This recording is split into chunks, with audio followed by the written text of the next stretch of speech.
Right, now that we know the basics of Java, we're going to go through code for FTC. So I'm going to start in this basic omni op mode linear. Basically, how this works is we have our teleop with a name variable or a name parameter in here, which is of course basic omni linear op mode, and a group of linear op mode. Now, this does not have to be there, so we can do just at teleop, and you can only have one of these. So if we have just at teleop, it's going to automatically set this as the name. So this basic omni op mode linear, that's automatically going to be the name. Or what we can do is we can just say, okay, here we have a group, and we're just going to call it first group. So what that's going to do is it's just going to group your op modes by the text. So if it's A, it's going to be at the top. If it's Z, it's going to be all the way at the bottom. So this annotation right here basically just tells it it's going to be a teleop. That's all it tells it. It doesn't tell it what it's going to do. That's what all of this does down here.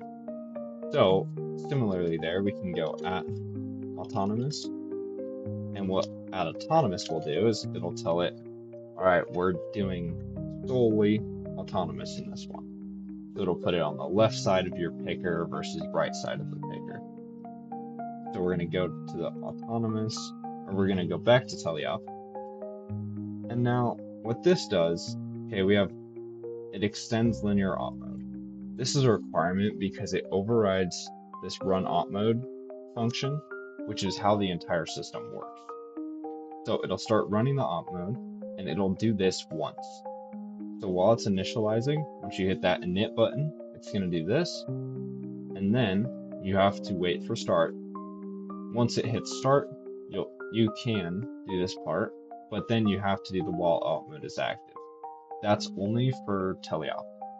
If you're doing autonomous, you'll do an if op mode is active, because then it will just run once through everything, or you can just run a while op mode is active, and it'll run the same way that teleop does. So now you may be noticing that I have this disabled right here. Disabled does what you think it would do, and it prevents the op mode from showing up on the driver station op mode list. So we'll delete that because we actually want it to show up. All right, and then this is really just the basic the basic teleop. So I'm going to go through what all this does. First of all, we set up our DC motors for the left front, left back, right front, right back. Then we set them to the hardware map, getting the DC motor class of your device name. And this is what FTC gives us, so there's really no simpler way to do this. Next, we can set a direction. You don't have to set a direction to forward because it automatically sets it to forward. And then we just say, okay, we're initialized. So all that the telemetry does is it just prints it out to the screen, so you can get data very easily. The wait for start just pauses while you are in the initialization mode, and it will actually crash if you don't wait for start. While op mode is active, this just will return a true or false, whether it's in the run phase, so it's not being told to stop. And then this right here, this is just some basic mechanism code. Not mechanism, this is some basic omni code. So basically, you drive forward with the left stick, you drive left and right. Actually, yes, this is mechanism. I didn't think this was mechanism. Okay. So yeah, it's basic mechanism code. You use your left stick X and your left stick Y for moving forward and for turning, or for strafing. And then the yaw is your right stick X, which is just for turning side to side. And then in here, we just try and maximize the values so no wheel power exceeds 100%. This is really just what FTC wants to do. I don't do this because if it goes over 100%, it doesn't give you more than 100%. There's no way to give more than 100% battery. So this should work fine. Then we send power to the left front drive after we set the left front power all the way up here. And then we set right front power, we set left back power, we set right back power, and then we just add some more telemetry, and then you have to update the telemetry at the very end. Otherwise, it will not actually update your telemetry. So now we're going to go look at a basic auto op mode. So I'm going to go find the robot auto drive by encoder linear, and then we're going to copy this. Actually, we're going to go by time, so it works with our system. And we're copy it and paste it. We're just going to hit OK there. All right, so this one you can see autonomous is selected up there.